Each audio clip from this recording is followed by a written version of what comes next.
Hai, Assalamualaikum. Saya Rizal Walid, berumur 39 tahun, tinggi 170, berat 90, berasal daripada Mainawa, Perak.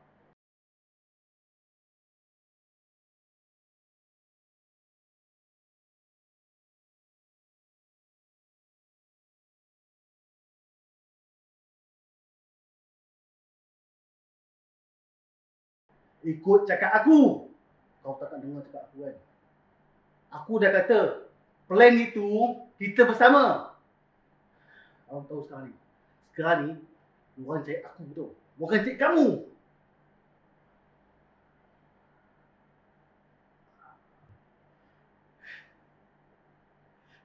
Kenapa kau tinggal aku sekarang? Aku jenuh tunggu. Lama aku tunggu kau. Kau tak tahu aku tunggu yang lama. Kau tahu kan? Dulu kan aku minta kau tunggu aku. Aku datang. Aku pergi cari kerja. Cari duit. Untuk kau. Tapi aku tak sekarang. Aku tak nak tengok kau. Aku pergi ya. Aku tak nak tengok kau.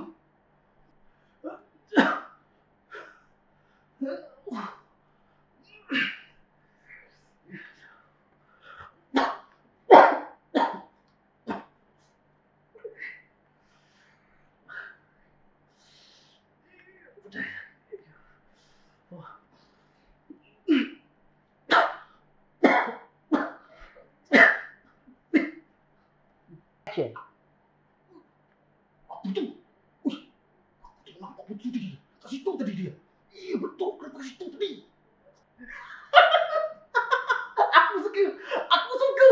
Kau jadi gitu aku pun suka. Nanti kita break kita aku buat buka. Kau dia, boleh? Aduh, suka aku kalau ada next. Sabar.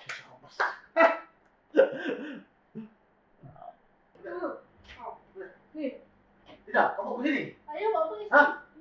Aku cari kamu lah. Kamu tak sekolah hari ni? Tak payah nak cari saya dah besar. Tak payah jaga jadi saya. Oh, lagi. Saya ikut kamu, pukul aku. Ha? Kamu tak sekolah, hai? Ha? Pakcik, kita kat sini kita buat apa? Pasal Kita pukul orang 6. diam je dekat sini. Dah pukul 6, kau boleh balik? Ha? Dina dah besar. Lagipun tak ada dah tanggungjawab ayah dekat sini. Siapa cakap? Ha?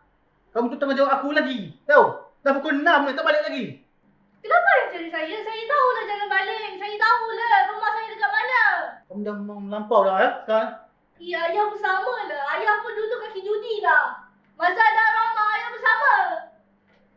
Tak payah nak jaga-jaga saya. Hai. Dina, kamu cakap lebih tu. Ha? Kamu tahu tak? Ha? Apa? Kamu diam. Ini aku dengan anak aku. Kamu tahu? Sebab kau lah bila aku mati tahu? Kenapa ayah nak kena babitkan Rama? Dah lahan ni. Ha? Kenapa?